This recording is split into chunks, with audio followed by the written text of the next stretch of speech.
Meus irmãos, minhas irmãs, muita paz, que Jesus nos abençoe, nos fortaleça. A gente agradece a Jesus mais uma noite de aprendizado e estudos. Eu vou ler aqui do livro Pão Nosso, a lição 162, Manifestações Espirituais. Mas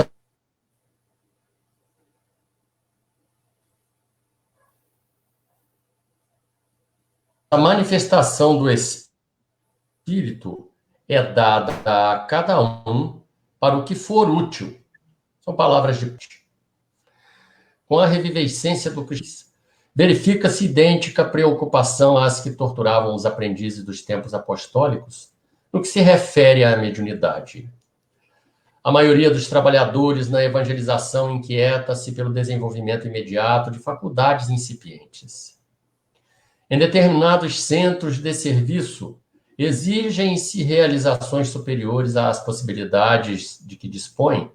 Em outros, sonha-se com fenômenos de grande alcance. O problema, no entanto, não se resume à aquisição de exterior. Enriqueça o homem a própria iluminação íntima, intensifique o poder espiritual por meio do conhecimento e do amor, e entrará na posse de tesouros eternos de modo natural.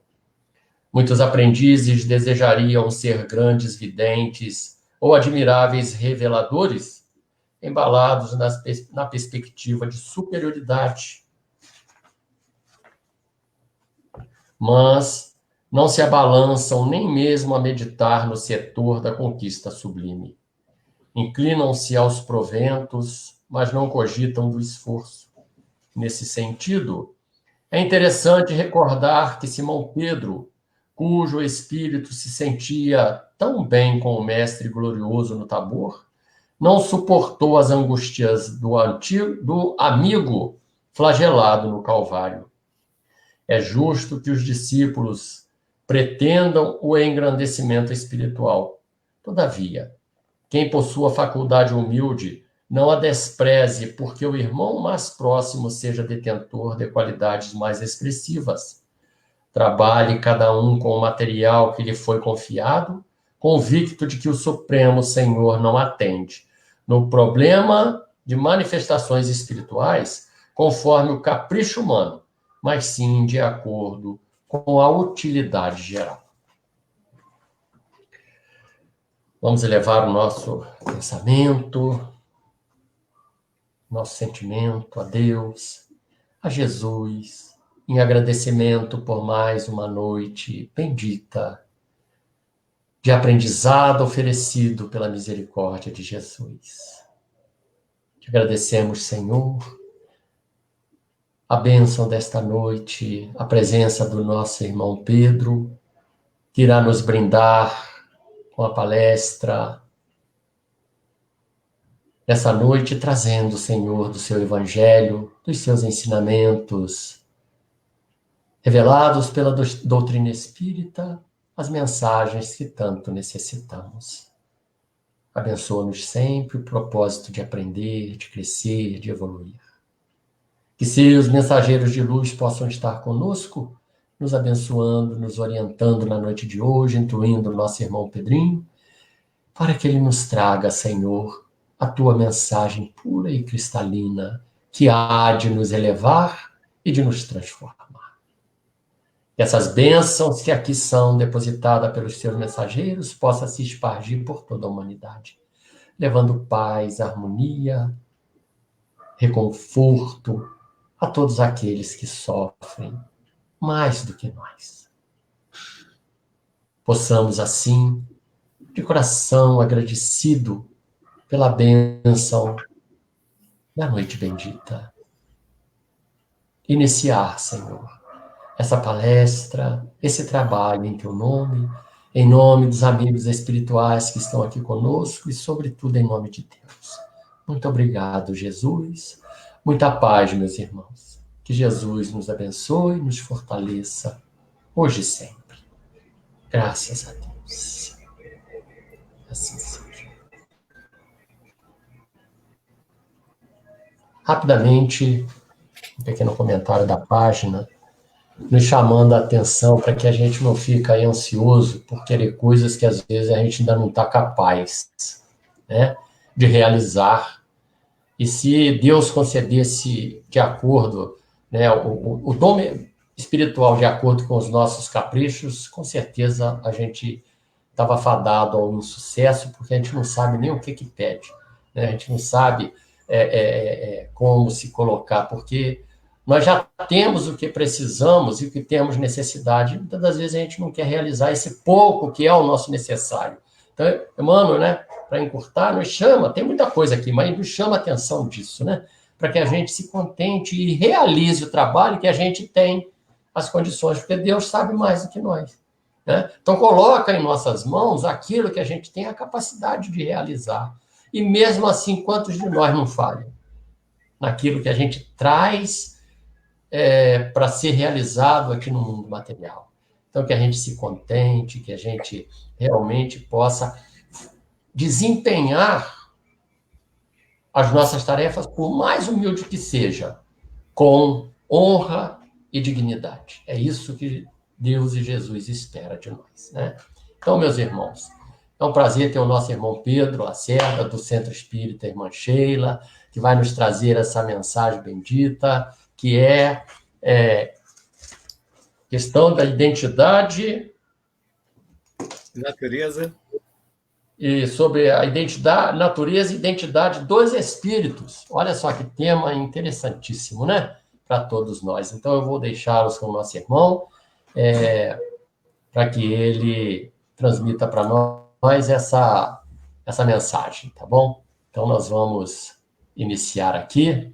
Eu vou deixá-lo com vocês. Muita paz a todos. Eu volto no final. Meus irmãos, companheiros que estão nos acompanhando nessa noite, uma boa noite a todos, que Jesus possa nos abençoar. Então, esse tema que nós vamos estudar hoje, questões sobre a natureza e identidade dos espíritos, está no Livro dos Médiuns, na parte 2ª, no capítulo 24. A gente começa nosso bate-papo aqui hoje, né, acerca desse tema, observando essa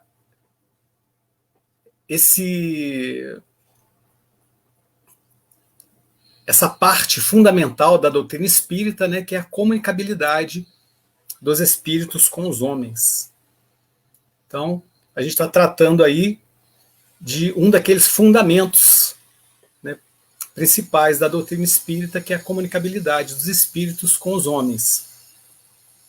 E a gente pegou um recortezinho lá do capítulo, da introdução, né, do item 6 do Livro dos Espíritos, para a gente se situar, né, o Kardec colocando para a gente que as comunicações dos espíritos com os homens são ocultas ou ostensivas. As ocultas se verificam pela influência boa ou má que exercem sobre nós, a nossa revelia. Cabe ao nosso juízo discernir as boas das más inspirações. As comunicações ostensivas se dão por meio da escrita, da palavra ou de outras manifestações materiais, quase sempre pelos médiuns, que lhes servem de instrumentos. Então a gente observa aí nesse trechinho da introdução do Livro dos Espíritos, essa comunicação e de que forma ela se dá, essa comunicação dos espíritos com os homens encarnados, né? As ocultas, ele está dizendo aí para a gente, né? Se verificam pela influência boa ou má, e por dedução a gente chega àquela consequência de que todos nós, por sofrermos essa influência, somos médiuns, né? Todos somos médiuns, porque sofremos essa influência dos espíritos, e ele fala aí, já coloca para a gente aí um ponto importante para a nossa reflexão, né? Que cabe ao nosso juízo discernir as boas das más inspirações. Então, cabe a nós, né, buscar, através desse juízo, né, discernir essa boa da má inspiração. E ele fala ali que as comunicações ostensivas, elas vão se dar por meio de escrita, palavra e manifestações materiais. Bom, da mesma maneira, vai ser importante que a gente também busque esse mesmo juízo que foi colocado ali, né? Cabe ao nosso juízo discernir as boas das más comunicações também ostensivas. Isso é muito importante. Então, é o primeiro ponto que a gente vai chamar a atenção, né? Comunicação dos espíritos com os homens é um dos fundamentos, dos princípios básicos da doutrina espírita. E, como a gente está observando aí, a gente já precisa fazer o tempo inteiro buscar esse juízo aí para ter esse discernimento dessas comunicações, que tipo de comunicações que podem acontecer conosco. E nós vamos, já de cara, colocar um exemplo aqui também, para a gente poder compreender como que isso é importante, né? A gente buscar esse discernimento. A gente tem aqui o Chico Xavier, né, que todo mundo aqui no Brasil conhece, né? Chico Xavier, um ícone do espiritismo no Brasil, no mundo, né? São mais de 400 livros psicografados, né? Até a sua desencarnação parece que tinham sido computados 412, só que de lá para cá já foram publicados outros livros, outros materiais, né? E esse número já está bem além disso, né? E aí a gente destacou ali, pessoal, para a gente poder refletir um pouquinho, olha só, somente na obra Parnaso de Além-Túmulo são 56 poetas luso-brasileiros. Eu acho, assim, é muito interessante que essa primeira obra que o Chico trouxe, né, que o Chico Xavier trouxe através da sua psicografia, ela não começou com esse tanto aí de poetas não, mas depois, né, com as edições seguintes foram sendo acrescidos e chegou nesses 56 poetas aí, diferentes. O que tem de complexo nessa obra? Por que eu acho que é um desafio, né? Opinião pessoal, né? Estou exprimindo a opinião pessoal a respeito disso, mas é uma reflexão que a gente está fazendo aqui. Porque são comunicações que elas trazem a poesia e elas trazem lá quem é o autor desencarnado. E aí, o que acontece? Quando a gente está falando desse tema de natureza e identidade dos espíritos, vamos avaliar como é que a gente poderia avaliar um poeta que desencarnou e está mandando uma mensagem, né? Porque não é uma comunicação qualquer, mas é uma poesia e ela tem lá alguns critérios para que ela possa ser avaliada. Então são poesias de escritores muito conhecidos e desencarnados. Por isso, assim, é muito curioso essa primeira obra do Chico ser uma obra que trazia essas poesias, né?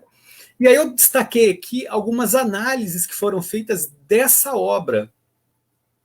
Uma delas, foram várias, tá? Mas uma delas que é importante é desse escritor Humberto de Campos, né, que, quando ainda encarnado, ele conheceu essa obra e escreveu essa análise aí. Olha, o escritor Humberto de Campos escreveu para o jornal Diário Carioca: eu faltaria, entretanto, ao dever que me é imposto pela consciência se não confessasse que, fazendo versos pelas penas do senhor Francisco Cândido Xavier, os poetas de que ele é intérprete apresentam as mesmas características de inspiração e de expressão que os identificavam neste planeta. Os temas abordados são os que preocuparam em vida. O gosto é o mesmo e o verso obedece ordinariamente à mesma pauta musical. Frouxo e ingênuo em Casimiro de Abreu, largo e sonoro em Castro Alves, sarcástico e variado em Junqueiro, fúnebre e grave em Antero, filosófico e profundo em Augusto dos Anjos.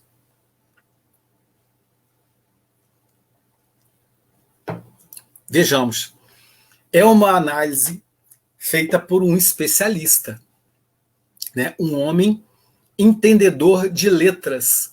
Então, quando ele avaliou essa obra, escrita por autores desencarnados, espíritos desencarnados, né? Nós temos essa dedução a qual ele chegou, né? Que as características de inspiração e de expressão, né, eram as mesmas que identificavam aqueles poetas quando estavam vivos. Os temas abordados eram os mesmos temas que os preocupavam, né? Então ele faz uma análise aí, pessoal, técnica, é uma análise técnica, que eu, por exemplo, não saberia fazer, né? Mas o Humberto de Campos, esse especialista aí nas letras, ele fez essa análise desse livro trazido pelos espíritos desencarnados. Temos também uma análise feita pelo Monteiro Lobato, né, uma frase atribuída a Monteiro Lobato, que também avaliou essa obra, pegou essa obra, leu e escreveu o seguinte: olha, se Chico Xavier produziu tudo aquilo por conta própria, então ele merece ocupar quantas cadeiras quiser na Academia Brasileira de Letras. Não é? É algo assim realmente fantástico. A psicografia do Chico, né, sem analisar as outras mediunidades que o Chico possuía, mas só ela trouxe uma produção tão assim valiosa, tão rica para nós, que só ela por si só já falaria assim: meu Deus, como é que um homem pode escrever tanta coisa? Isso se você levar em conta que ele só tinha a 4ª série primária, não teve a oportunidade de estudar os temas diversos que ele abordava, né, dentro daquelas obras que eram escritas. Então, se isso tudo fosse atribuído a ele, é o que o Monteiro Lobato está dizendo para a gente. Ele poderia ocupar quantas cadeiras então ele quisesse na Academia Brasileira de Letras. Mas o que o Chico falava? Olha, nada disso que eu escrevo é meu. Isso tudo aí é obra dos espíritos.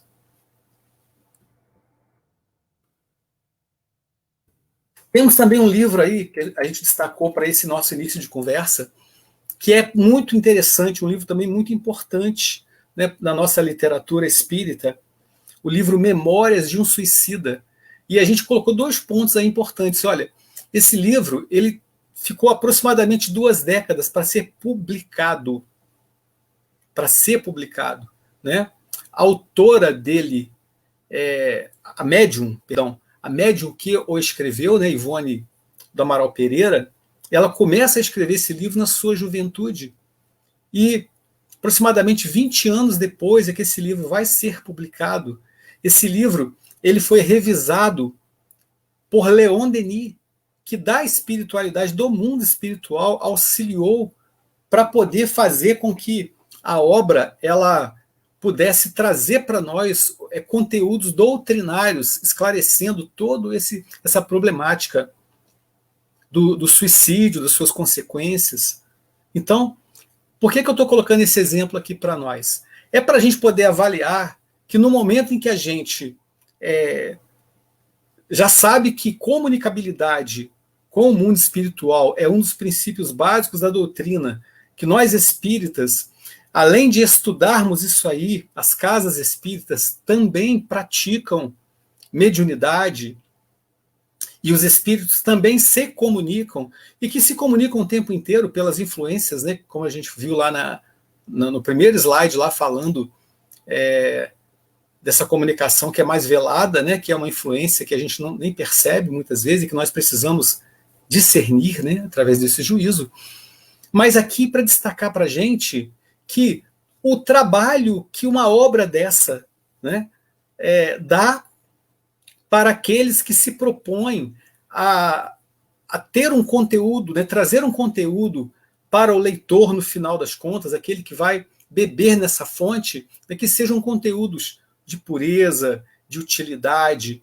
Então essa obra, assim como as obras do Chico Xavier, né, por exemplo, essa aí, publicada pela Federação Espírita Brasileira, um grupo de companheiros lê essa obra, fazem análise para verificar se ela está coerente com os princípios básicos doutrinários, para verificar se não existem itens aí, né, alguns trechos que possam trazer prejuízo para a própria compreensão da doutrina espírita, doutrina essa que vem reviver o Evangelho de Jesus, recordar o Evangelho do Cristo, esclarecer para nós essas informações que Jesus já vem trazendo, trouxe pessoalmente, mas vinha trazendo também através de seus mensageiros por todo o planeta. Então é um trabalho gigante, né?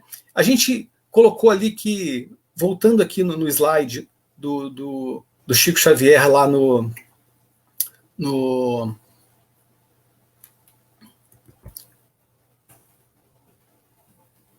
esse aqui, né, do Parnaso, são 56 poetas luso-brasileiros. Pessoal, e se a gente tentar imaginar agora, quantos autores escreveram pela mão do Chico Xavier?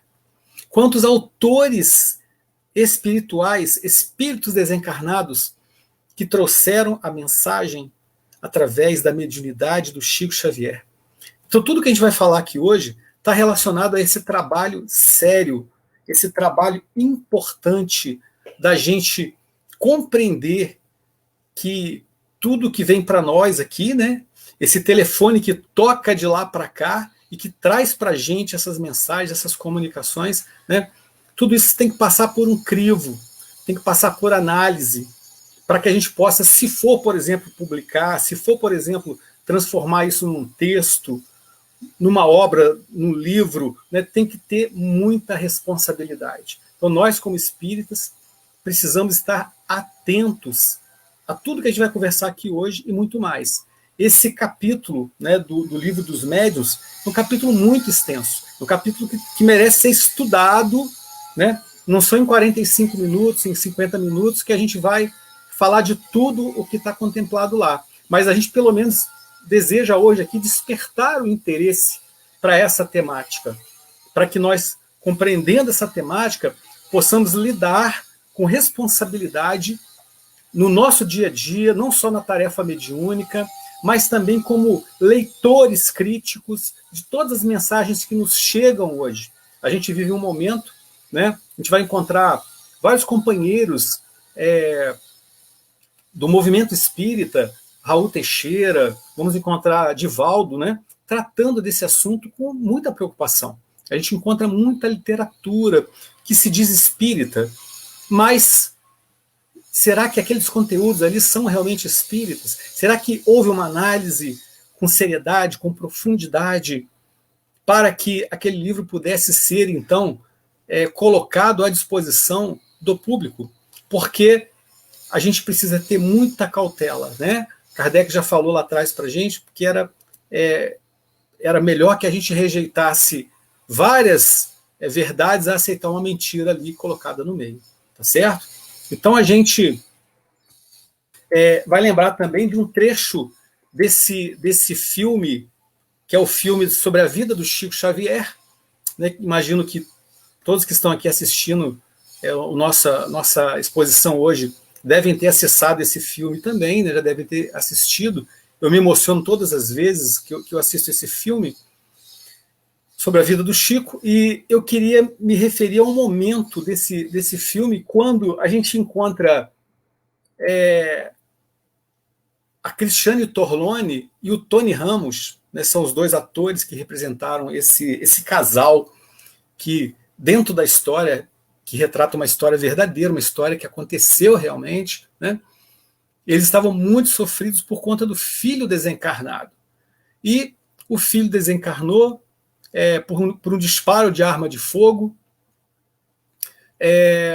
e através do Chico Xavier eles recebem uma carta onde esse espírito, né, que nessa última encarnação havia sido filho desse casal, ele então explica para o seu pai e para sua mãe que foi um acidente, que o companheiro que estava sendo acusado, né, o seu amigo que estava sendo acusado de assassinato, não havia assassinado.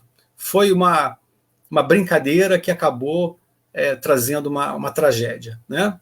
E o que me chamou muita atenção no filme? Para mostrar que aquela comunicação ela tinha dados ali importantes e que levariam a família a compreender que aquela comunicação ela era daquele espírito que fora filho do casal, né? Ele já começa a a sua carta falando Magoia, Magoia. Né? Isso para poder mostrar assim, olha, era uma linguagem que ele usava dentro de casa, era uma forma dele de brincar com os pais, era uma coisa da intimidade deles e que os pais identificaram naquela carta ali.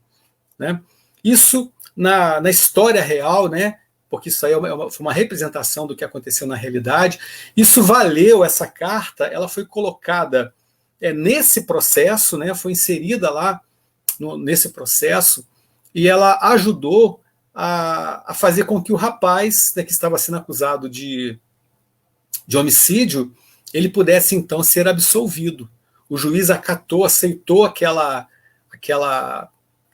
carta, né, como uma prova também da inocência do rapaz. Então, isso não foi só uma vez que aconteceu, né, mas o interessante é destacar que o próprio filme ele já coloca ali dados dentro dessa comunicação que a mãe e o pai identificaram. Né? Uma das coisas que o Tony Ramos relata lá, né, no filme, que é muito interessante, é que ele fala, né, que no momento em que o pai, o seu pai, né, estava em coma no hospital, ele questionou mentalmente por que o pai não havia, não se dava a prestar atenção na atividade profissional dele na televisão. Ele fazia tanta coisa, dedicava ao pai, e o pai não prestava atenção, mas ele perguntou aquilo mentalmente. O pai desencarnou. E agora o filho, na carta, diz assim: papai, o vovô está aqui comigo. E ele está dizendo aqui que ele, naquele dia que você questionou essas coisas,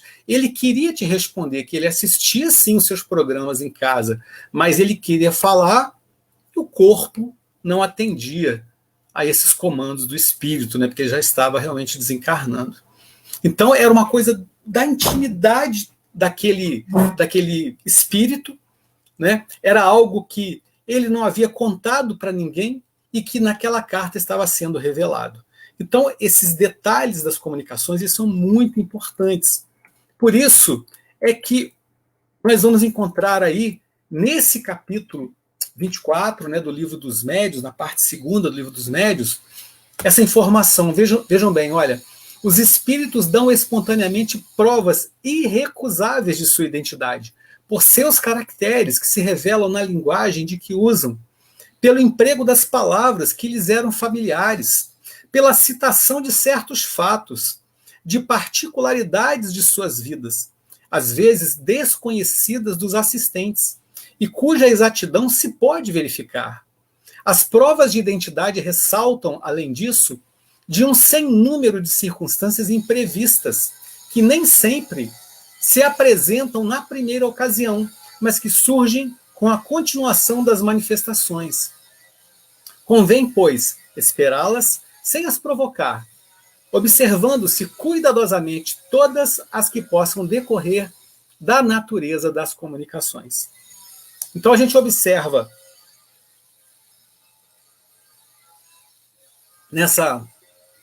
esse esclarecimento que está sendo dado aí para nós, exatamente o que aconteceu lá, né, no filme. A gente está linkando aqui essa informação com o que aconteceu lá no filme. Olha, palavras que eram familiares, citação de fatos, de particularidades da vida e que às vezes é desconhecido dos outros. Né? O fato que o Tony Ramos narra no filme era desconhecido até da sua esposa, e estava ali dentro daquela carta. E o Chico Xavier não sabia daquilo. Né? Então, meus amigos, eu vou só movimentar minha janela aqui, porque tem um barulho aqui de uma serra, pode estar atrapalhando a nossa comunicação. Só um minuto.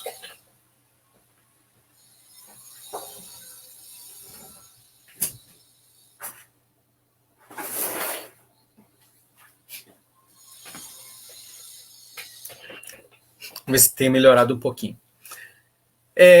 Então a gente está dizendo exatamente isso, né? De detalhes que vêm ali dentro daquela comunicação e que podem mostrar para nós, né, a identidade daquele espírito. O Kardec ele vai trazer um exemplo que é muito interessante, né, de um espírito que havia desencarnado há 2 anos, e o pessoal, ele era um marinheiro, né?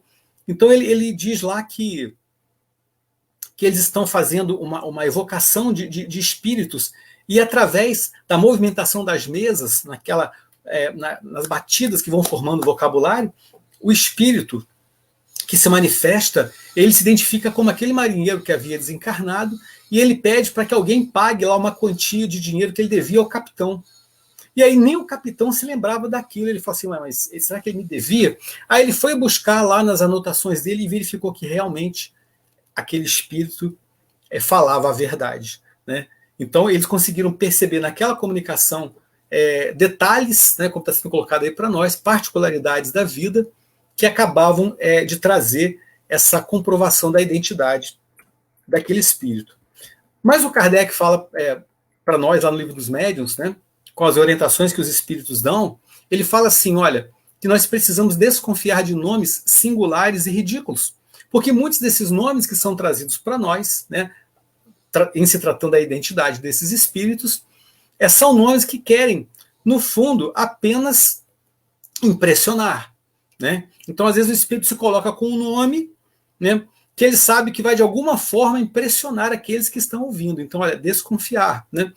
Desconfiar também de espíritos que, com muita facilidade, se apresentam dando nomes extremamente venerados. Né? Vem um espírito e fala que é Jesus. Ah, eu sou Jesus. Né? Aí a gente lembra que aqui no nosso bairro tinha um homem que chamava Jesus. Né? E quantos Jesus, né, deve existir por aí? Então, às vezes, aquele nome que é trazido, né, que é um nome venerado, ele pode estar sendo trazido também para que as pessoas possam ficar impressionadas. Né? Em relação aos nomes, para a gente poder compreender também algumas coisas, o Kardec perguntou assim, olha, muitos espíritos protetores, e aí ele está tratando de espíritos protetores, se designam pelos nomes de santos ou de personagens conhecidas. O que se deve pensar a esse respeito? Né? Aí os espíritos vêm e falam para a gente, olha, nem todos os nomes de santos e de personagens conhecidas bastariam para fornecer um protetor a cada homem. Ou seja, tinha que ter muito santo, né? e muito personagem conhecido. Entre os espíritos, poucos há que tenham nome conhecido na Terra. Por isso é que, as mais das vezes, eles nenhum nome declinam. Vós, porém, quase sempre quereis um nome. Então, para vos satisfazer, o espírito toma o de um homem que conhecestes e a quem respeitais. Olha só, meus amigos, que interessante. O que está sendo respondido aí pelos benfeitores? Que nós fazemos muita questão de nomes. Né? E o nome, normalmente, ele está atrelado a esse respeito que você designa aquela pessoa, né? Aquele personagem que viveu aqui na Terra. Né? Eu, por exemplo, nessa encarnação, sou chamado pelo nome Pedro. Talvez meu pai tenha colocado até em homenagem ao Pedro, o apóstolo, provavelmente. Né? Então a gente fica se ligando aos nomes, né? Imaginando já algo importante. Então, se eu ouço o nome de um espírito e ele não é vinculado a um personagem importante da Terra, a um personagem que eu respeito, eu já não dou a mesma importância. Tem uma passagem que é atribuída ao Chico, né, que é até muito engraçada, para a gente perceber como é que a gente dá importância a essas questões. Né? Uma mulher chega para o Chico e fala assim, Chico, eu descobri quem eu fui lá no tempo de Jesus, no tempo em que os cristãos eram perseguidos. Eu fui uma Marte, eu morri lá nas patas do leão, Chico. E ela perguntou assim para ele, né, e você, Chico, quem você foi? Você sabe quem você foi nessa época? E o Chico Xavier respondeu, sim, irmã, eu fui a pulga do leão. Né? É um fato brincalhão, mas ele destaca aí, olha, por que a gente, quando olha, por exemplo, para o passado, a gente costuma dizer assim, eu quero ser sempre alguém de importância. Né? Eu quero ser um rei, quero ser uma rainha, quero ser um imperador, quero ser um político, um nobre, quero ser uma pessoa que tenha um valor aqui na Terra. Então a gente dá muito valor a essa questão do nome. Então ele está dizendo para a gente, olha, então para vos satisfazer, o Espírito toma o nome de um homem a quem conheceste e respeitais. Mas o Kardec perguntou assim, olha, o uso desse nome não pode ser considerado uma fraude? E o que eles falam para nós? Seria uma fraude da parte de um espírito mau, que quisesse enganar. Mas quando é para o bem, Deus permite que assim procedam os espíritos da mesma categoria, porque há entre eles solidariedade e analogia de pensamentos. Solidariedade e analogia de pensamentos.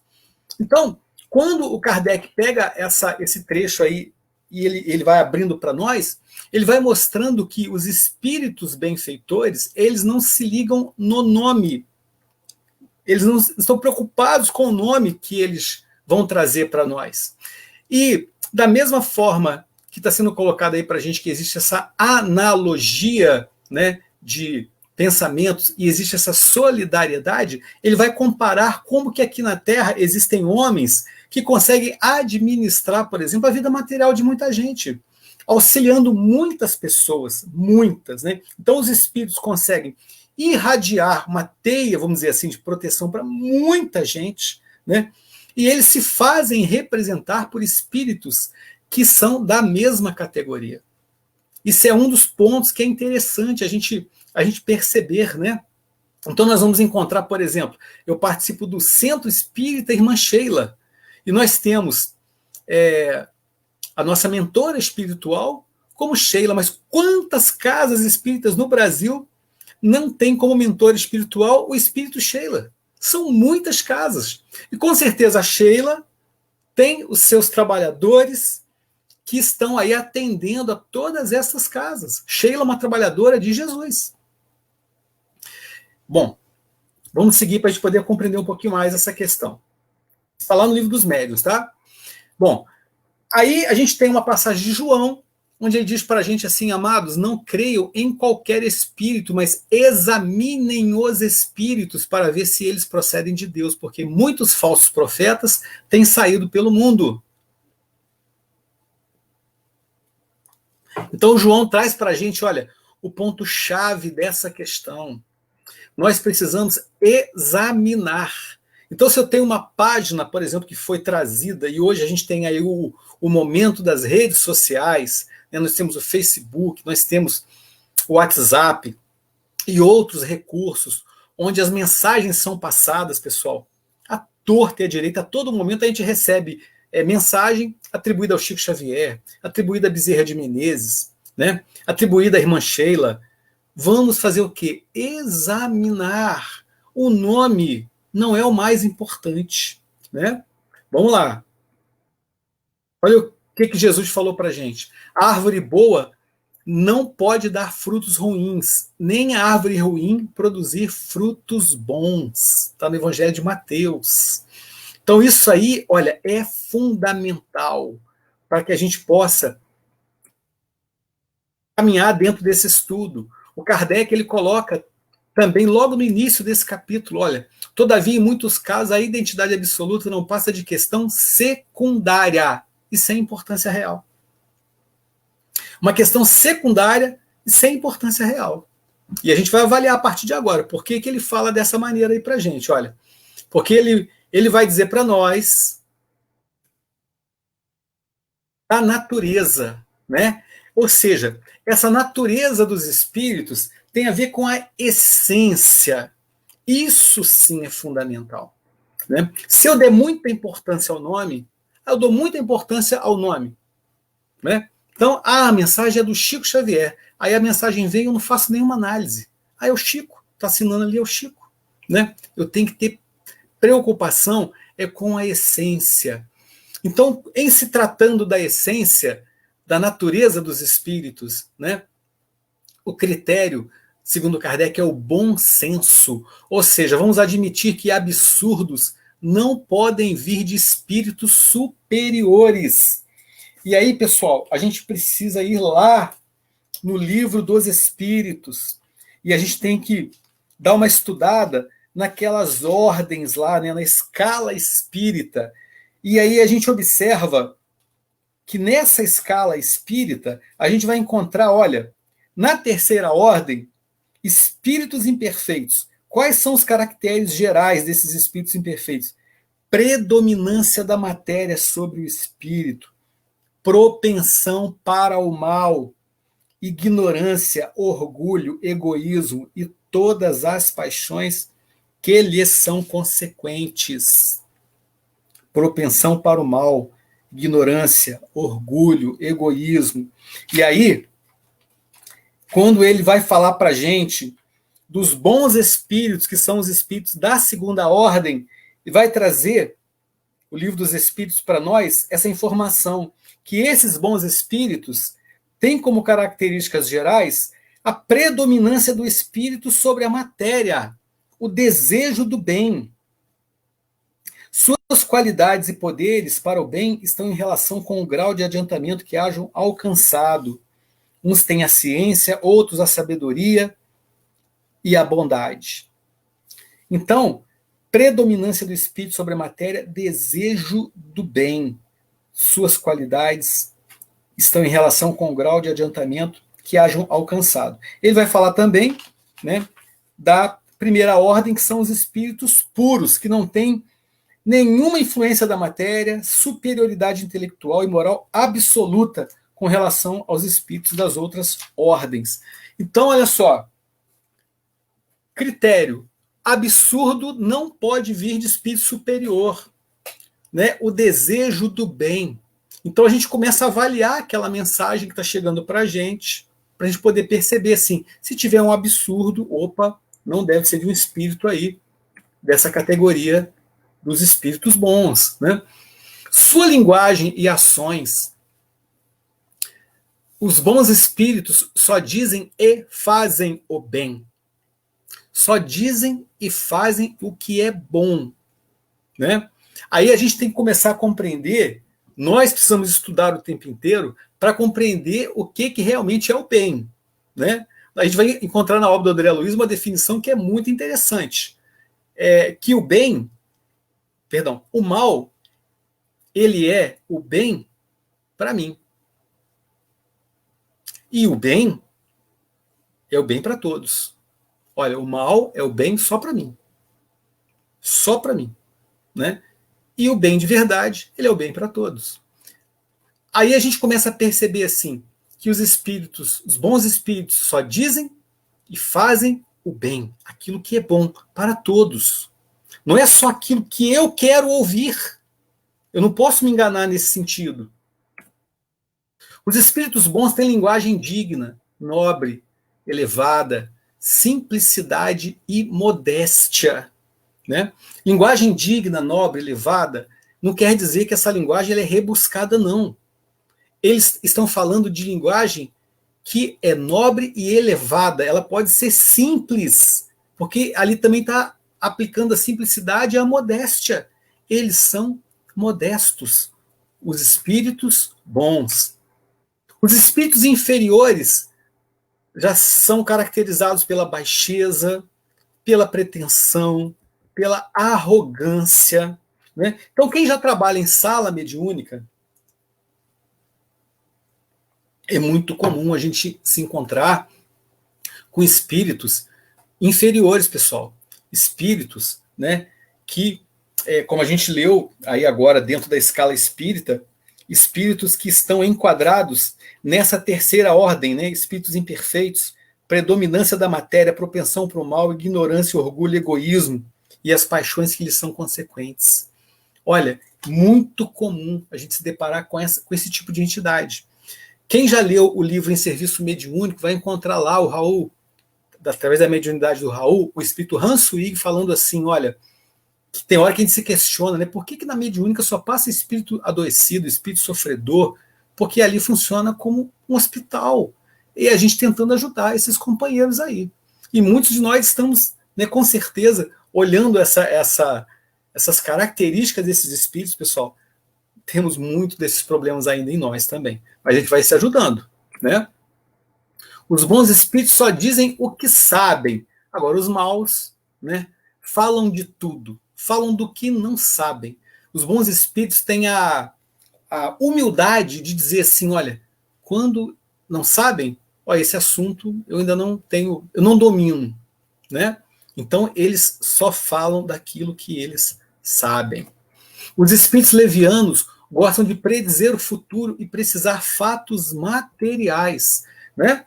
E aí uma coisa aqui que eu destaco nessa colocação dos espíritos aí que predizem o futuro, por que eles gostam de predizer o futuro?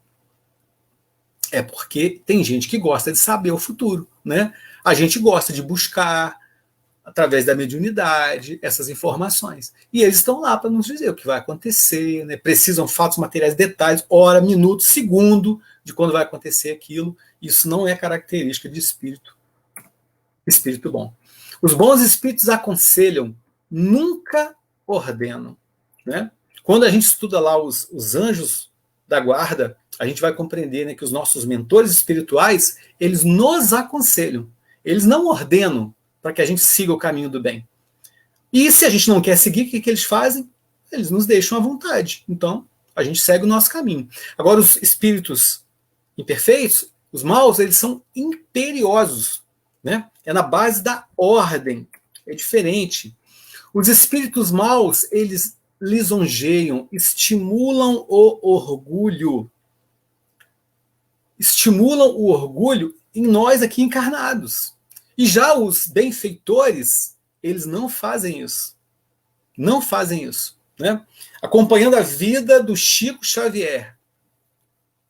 São vários momentos assim que a gente vê o Emmanuel, né, muito sério, muito firme com o Chico. Eu vi uma história agora recente que eu não conhecia, né? O Chico contando que o irmão dele já tinha desencarnado, a cunhada dele acabou também adoecendo, ficou internada num hospital psiquiátrico, e ele ficou muito assim, sofrido, né, com a situação das crianças, porque um dos meninos parece que ele tinha um problema também de saúde muito grave, eu não lembro agora se era um problema mental também. Então o Chico chorou, né? Aí o Emmanuel chegou e perguntou: por que você está chorando? Aí ele falou: eu estou aqui muito sensibilizado com a situação, meu irmão já desencarnou, minha cunhada está hospitalizada, tem as crianças aqui, esse menino aqui, acho que ele era paralítico, né? Se me falha a memória. E aí o Emmanuel fala assim: engraçado, vocês atenderam agora lá 300 famílias lá dentro do centro, eu não vi você chorando por ninguém. Não vi você chorando por nenhuma daquelas famílias. Agora você está chorando pela dor porque é da sua família? Será que a dor dos Xavier é maior do que a dor dos Oliveira, é maior do que a dor dos Costa, do Silva, né? Gente, tem esse relato no YouTube, tá? Dá uma olhadinha, muito interessante. Então, ele chama a atenção do Chico e ele fala assim: olha, foi uma lição que o Emmanuel me deu, uma lição, que o Chico ainda tentou falar assim: mas eu tô muito sensibilizado. Aí ele fala assim: então você cuida das crianças, seu papel agora é cuidar das crianças. Mas a mãe está internada, ela vai ser liberada. Aí o Chico ainda fala assim: ele me falou que ela ia ser liberada do hospital, mas ela só recebeu alta acho que 2 anos depois. Então, olha só, os espíritos bons, eles nos estimulam para o bem, e os maus, eles nos estimulam o orgulho, a vaidade.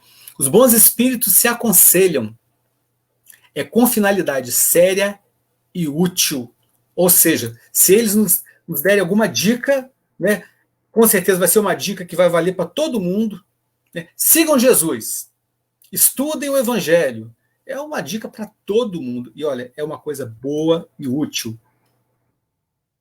Aos bons espíritos, repugna-lhes desvendar o mal, aos levianos apraz pô-lo em evidência.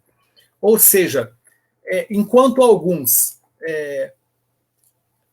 acham que podem evidenciar esse mal, né, e aí a gente volta para algo que às vezes acontece até na sala mediúnica. Os espíritos falam assim às vezes conosco, né, quem tem essa prática do trabalho na sala mediúnica, eles falam assim: eu queria falar um monte de coisa aqui, mas eu não estou conseguindo, parece que eles estão me prendendo, né? Por quê? Porque os bons espíritos, eles sabem que desvendar esse mal, né, mostrar o mal que a gente já fez, ou até algo que a pessoa está fazendo, não é uma coisa boa. Vai trazer-lhe um constrangimento, uma dificuldade. Agora, os levianos, não, né? Eles querem fazer aquilo ficar bem evidente. Os espíritos imperfeitos excitam a desconfiança e a animosidade. Suas comunicações levam a esse tipo de de posicionamento, né? De desconfiança, de animosidade entre as pessoas. Isso também está lá no Livro dos Médiuns. E aí, pessoal, um trecho muito importante está no Livro dos Médiuns também, nesse aspecto, né? É que para que a gente possa ter esse juízo, né? Esse juízo, para atingir esse discernimento, olha o que o Livro dos Médiuns destaca para a gente. Olha, para julgar os espíritos, como para julgar os homens, é preciso primeiro que cada um saiba julgar-se a si mesmo. Muita gente há, infelizmente, que toma suas próprias opiniões pessoais como paradigma exclusivo do bom e do mal, do verdadeiro e do falso. Tudo que lhes contradiga a maneira de ver, as suas ideias e ao sistema que conceberam ou adotaram, lhes parece mal. A semelhante gente, evidentemente, falta a qualidade primacial para uma apreciação sã, a retidão do juízo. Disso, porém, nem suspeitam. É o defeito sobre o que mais se iludem os homens. Então, isso aí para a gente é fundamental. Quando a gente vai estudar a questão do autoconhecimento, né? O autoconhecimento, ele é uma das etapas da transformação para o bem. Nós precisamos ter muita sinceridade para conosco. Então, olha, quando a gente aprender a se julgar de verdade, quando eu começar a olhar a minha atitude e perceber assim, poxa, eu tô pisando na bola nesse aspecto, eu preciso melhorar, né, de verdade, sendo sincero comigo, não sendo indulgente comigo, né, e sendo duro para com o outro, porque é o que nós precisamos fazer, e não ficando olhando as coisas só com a nossa forma de enxergar, né, o nosso paradigma exclusivo do bom e do mal, como é falado aí, ó, do verdadeiro e do falso. Eu estava conversando hoje com a minha esposa aqui em casa e dentro desse tema, né? E a gente estava pensando assim, poxa, como é que são as coisas, né? A gente cresce numa orientação, numa educação dada pelos pais, e a gente recebe espíritos, né? Que vão dar continuidade a vida no planeta, né, porque daqui a pouco a gente está retornando para a pátria espiritual, e a gente pensa que a nossa forma de ver as coisas é a forma certa. E às vezes que o jovem, que o nosso filho, né, que a geração que veio depois, estão perdidos. Né? Mas o que é isso? É paradigma exclusivo do bom e do mal. Eu tenho que ter a capacidade de me colocar no local do outro, no papel do outro, para eu poder compreender melhor a situação. Sair um pouquinho, né, do vale, subir um pouquinho a montanha, olhar de mais alto a situação para eu poder compreender, para eu poder saber me julgar, como está sendo falado aqui, né, julgar a si mesmo, para que a gente possa também julgar os espíritos. Então, esse julgamento que está sendo falado aqui, pessoal, é exatamente essa questão da gente poder avaliar, né? Quando você faz uma avaliação de uma comunicação. E a avaliação é uma coisa assim, ela é completamente sadia. Percebam que no nosso movimento espírita nós precisamos de avaliação, nas atividades que nós realizamos na casa espírita, todas elas precisam ter avaliação, né? Então, essa avaliação que está sendo colocada aqui para a gente, né, ela tem que ser feita de uma maneira, como está sendo dito aqui para nós, né, essa retidão do juízo. Então, ele finaliza falando assim, ó, disso, porém, nem suspeita, é o defeito sobre o que mais se iludem os homens. Né? Falta essa retidão do juízo. Tem uma frase que diz que não tem ninguém mais frágil do que a pessoa enganada acerca de si própria. Isso é uma verdade. Né? É a gente saber o nosso tamanho. Exatamente onde eu já cresci alguma coisa, o que eu preciso melhorar, né? Eu tenho que caminhar nesse sentido ou naquele. Então, esse julgamento correto da gente vai fazer também com que a gente tenha a capacidade de fazer uma análise dessa natureza, dessa essência daquilo que os espíritos estão trazendo para a gente. E aí, pessoal, a gente trouxe aqui para a nossa finalização, né, desse nosso bate-papo aqui, já estamos caminhando aí para o nosso momento final, um caso interessante, né, de identificação de um espírito. Chico Xavier possuía muitas mediunidades. Psicografia, psicofonia, vidência, médium de efeitos físicos. Eram muitas mediunidades. E ele conta, eu coloquei ele junto com a Hebe Camargo, né, numa entrevista, está no YouTube também. Ele conta que lá em Pedro Leopoldo, eles faziam visitações, né, nas casas das pessoas doentes, necessitadas. E o Chico, ele relata que, por solicitação de uma mãe, ele começou a visitar uma moça que se chamava Valéria. E a Valéria, ela estava hemiplégica e muda. E diz o Chico, então, que sempre que eles lhe visitavam, todo final de semana, parece que era todo sábado, eles levavam bolo, bala, e oravam, conversavam com a Valéria. E o Chico pedia para ela, né, já que ela não falava, ele falava assim: Valéria, fala o nome de Jesus, Jesus te ama, Jesus tem muito amor por você, Valéria. E ela só sussurrava, né, com aquela dificuldade, e não saía nada. E eles sempre visitavam ela, ficaram muito tempo visitando a Valéria.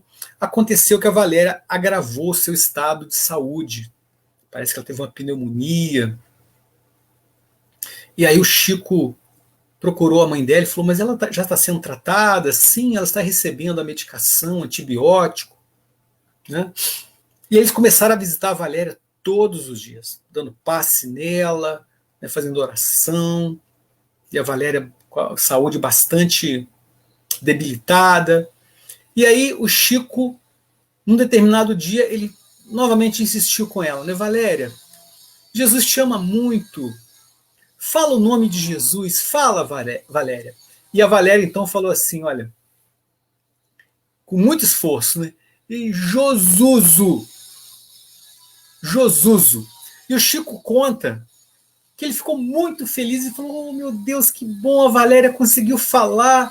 E ele pensou assim: ela está melhorando, graças a Deus. Ela está se recuperando, ele ficou muito feliz. Só que no dia seguinte a Valéria desencarnou. E aí ele falou que eles ficaram muito tristes, né? Porque aquele carinho por ela, né? Aquela amizade. Ele até conta assim que a Valéria, apesar de não falar, mas ela tinha gestos, né, muito amorosos. E aí o tempo passou, o Chico foi para Uberaba. Se eu não me engano, em 76 ele fala isso. Ele sofreu um infarto. E nesse infarto, ele acabou ficando em casa, né, recebendo tratamento em casa. E aí tinha uma senhora que estava lá cuidando, ajudando ele.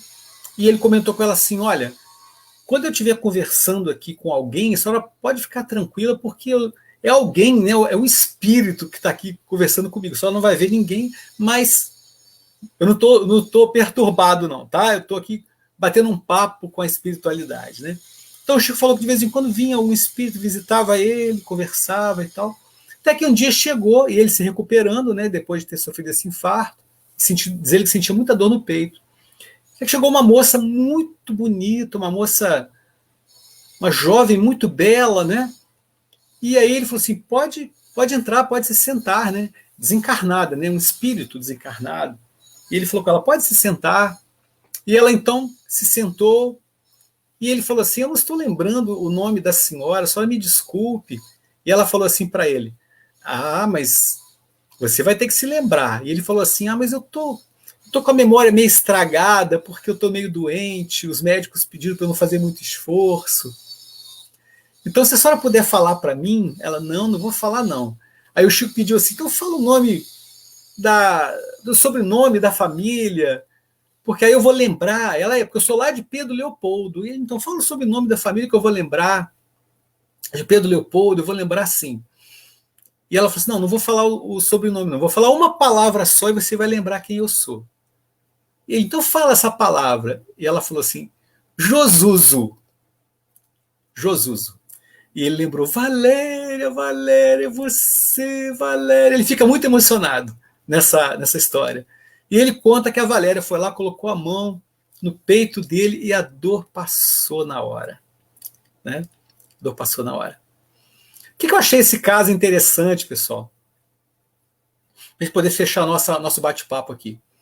Porque, vejam bem, o Chico Xavier, ele conheceu a Valéria encarnada, né? Valéria com problemas de saúde, depois ele foi reencontrar a Valéria desencarnada, ele viu a Valéria, ele conversou com ela, ele não reconheceu a Valéria. Ela estava num outro momento, né? Um outro momento onde ela estava já livre daqueles problemas que ela tinha quando encarnada, né? Ela já estava conversando com ele, né? Ela foi capaz até de tocar-lhe o peito e auxiliar naquela dor que ele sentia. Quando ela estava encarnada, ela estava aqui para poder, naquele momento, receber o apoio que o Chico levava para ela. Né? Então, é um caso de identificação que o Chico realizou, né? Ele, com a sua mediunidade, dividência e conversando com aquela entidade, ele precisou daqueles dados que foram importantes para que ele pudesse identificar aquele espírito. Né? E a gente, reforçando a nossa fala aqui ao longo desses minutos que passamos reunidos, né? Que nós, como espíritas, tenhamos como preocupação principal, né? Olhando a orientação do Kardec, né? O nome, em muitos casos, ele é secundário. O nome é secundário.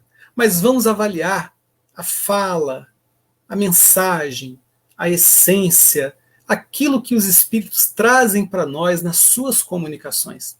Vamos identificar esses espíritos, né? Vamos compreender a que categoria eles provavelmente pertencem, vamos usar os critérios estabelecidos, né? A gente passou rapidamente aqui por alguns deles, dentro desses poucos minutos, né? Vamos estudar esse capítulo, vamos nos aprofundar, sobretudo para quem trabalha com a mediunidade, né? Para a gente poder compreender que, da nossa parte, espíritas, nós temos muita responsabilidade, né? Lembrando, destacando a importância de, por exemplo, né, avaliarmos os textos, avaliarmos as obras literárias, os livros. É muito importante que nós tenhamos esses critérios, né? E que nós possamos crescer cada vez mais também moralmente, aprendendo a julgar a nós mesmos, né? Para que a gente possa também, nesse contato com os espíritos, né, sermos fiéis, sobretudo em relação a literatura mediúnica, muitas vezes chamada de literatura espírita, mas que sabemos muitas não são espíritas, e que precisamos ter esse cuidado, esse carinho com essa pureza doutrinária que a própria doutrina nos reclama. Então, que Jesus possa nos abençoar, espero ter pelo menos despertado o interesse e a curiosidade do tema, para que todos os nossos irmãos que nos assistiram que possam estudar um pouco mais lá no Livro dos Médiuns. E eu retorno, então, para o nosso amigo Inácio.